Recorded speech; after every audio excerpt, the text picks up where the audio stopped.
Chapter 6. There was someone crying. There was. The next day, the rain poured down in torrents again, and when Mary looked out of her window, the moor was almost hidden by the gray mist and cloud. There could be no going out today. "What do you do in your cottage when it rains like this?" she asked Martha. "Try to keep from under each other's feet, mostly," Martha answered. "Yeah, there does seem a lot of us then.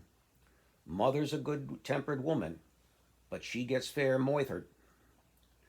The biggest ones go out in the cowshed and plays there.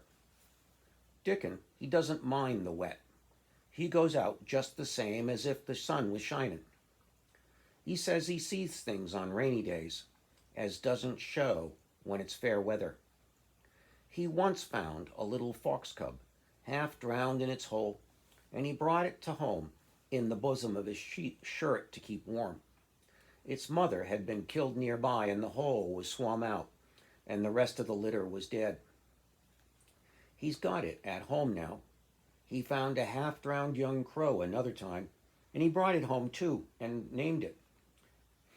It's named Soot because it's so black, and it hops and flies about with him everywhere." The time had come when Mary had forgotten to resent Martha's familiar talk. She had even begun to find it interesting and to be sorry when she stopped or went away.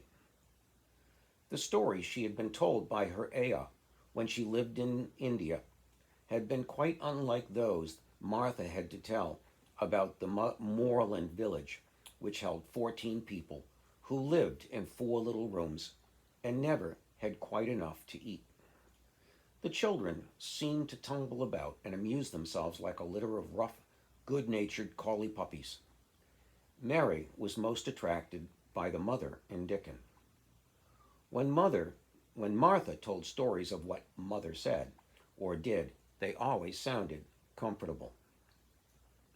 "If I had a raven or a foxglove, I could play with it," said Mary, "but I have nothing." Martha looked perplexed. "Can the knit?" she asked. "No," answered Mary. "Can the sew?" "Can the sew?" "No." "Can the read?" "Yes." "Then why doesn't the read something, or learn a bit of spelling?" "That's old enough to be learning thy book a good bit now." "I haven't any books," said Mary. "Those I had were left in India." "That's a pity," said Martha. "If Mrs. Medlock had let the go into the library, the sounds' a book there."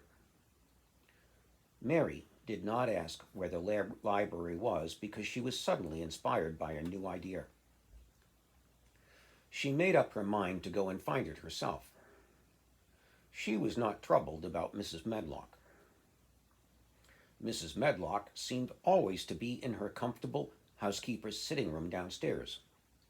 In this queer place one scarcely ever saw anyone at all.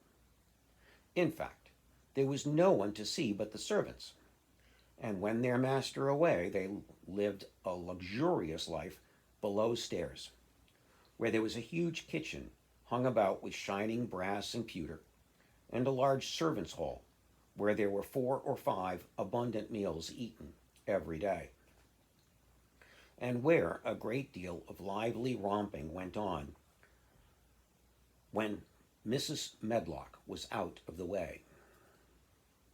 Mary's meals were served regularly, and Martha waited on her, but no one troubled themselves about her in the least. Mrs. Medlock came in and looked at her every day or two, but no one inquired what she did or told her what to do. She supposed that perhaps this was the English way of treating children. In India, she had always been attended by her Aya, who had followed her about and waited on her, hand and foot. She had often been tired of her company.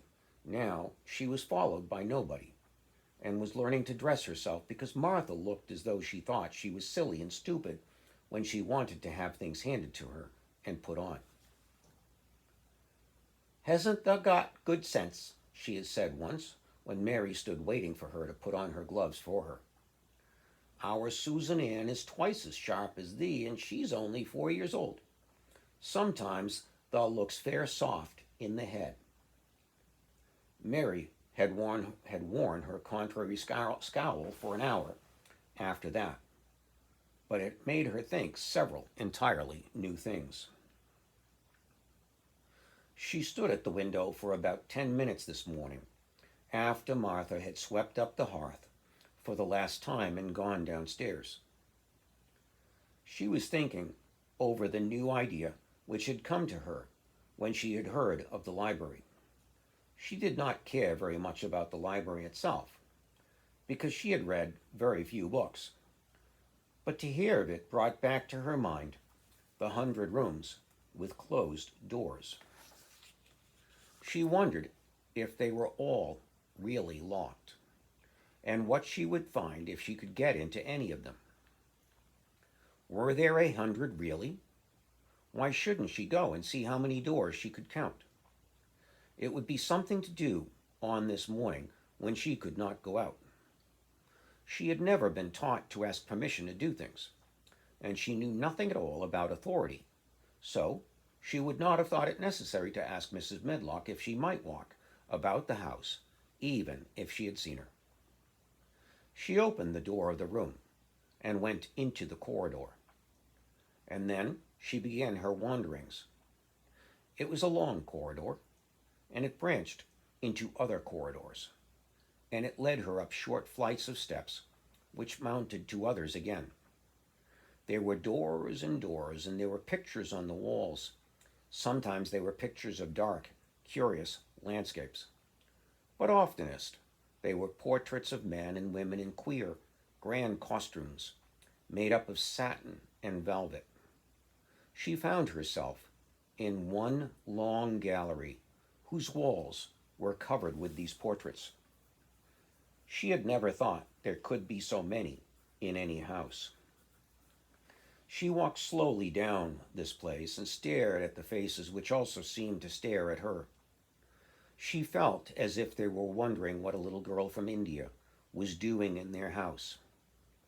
Some were pictures of children, little girls in thick satin frocks which reached to their feet and stood out about them, and boys with puffed sleeves and lace collars and long hair, or with big ruffs around their necks.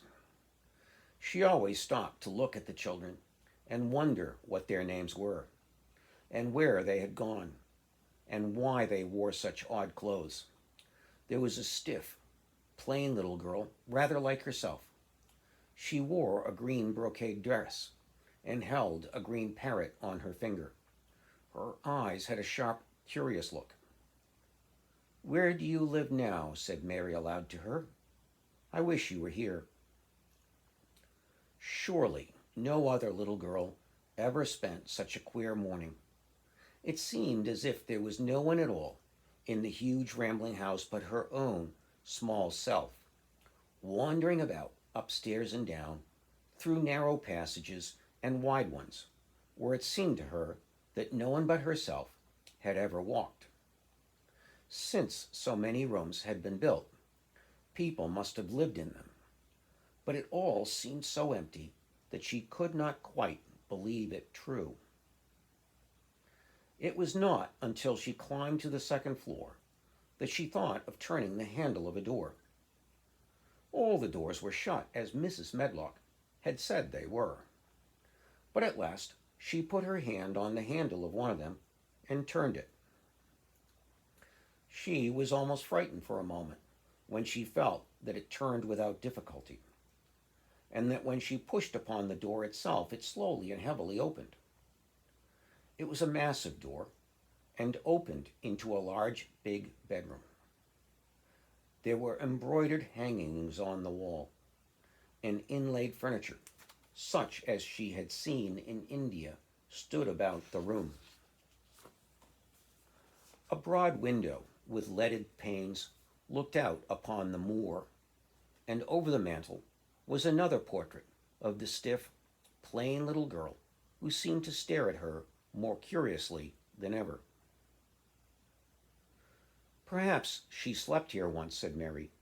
She stares at me so that she makes me feel queer." After that she opened more doors and more. She saw so many rooms that she became quite tired and began to think that there must be 100, though she had not counted them. In all of them there were old pictures or old tapestries with strange scenes worked on them. There were curious pieces of furniture and curious ornaments in nearly all of them. In one room, which looked like a lady's sitting room, the hangings were all embroidered velvet, and in a cabinet were about 100 little elephants made of ivory. They were of different sizes, and some of them had their mahouts or palanquins on their backs.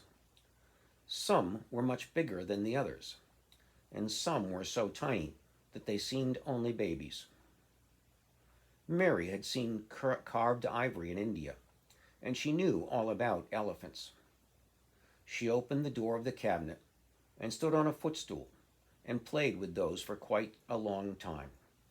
When she got tired, she set the elephants in order and shut the door of the cabinet. In all her wanderings through the long corridors and the empty rooms, she had seen nothing alive, but in this room she saw something. Just after she had closed the cabinet door, she heard a tiny rustling sound. It made her jump and look at the sofa by the fireplace, from which it seemed to come. In the corner of the sofa there was a cushion, and in the velvet which covered it there was a hole. And out of the hole peeped a tiny head with a pair of frightened eyes in it. Mary crept softly across the room to look. The bright eyes belonged to a little gray mouse, and the mouse had eaten into the cushion and made a comfortable nest there. 6 baby mice were cuddled up asleep near her. If there was no one else alive in the 100 rooms, there were 7 mice who did not look lonely at all.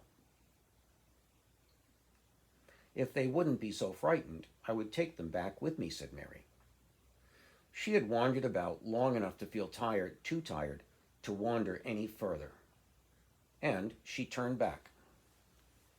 2 or 3 times she lost her way by turning down the wrong corridor and was obliged to ramble up and down until she found the right one. But at last she reached her own floor again, though she was some distance from her own room and did not know exactly where she was.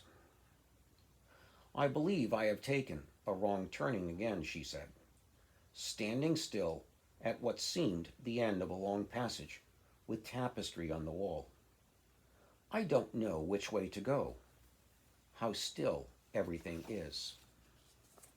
It was while she was standing here, and just after she said this, that the stillness was broken by a sound. It was another cry, but not quite like the one she had heard last night.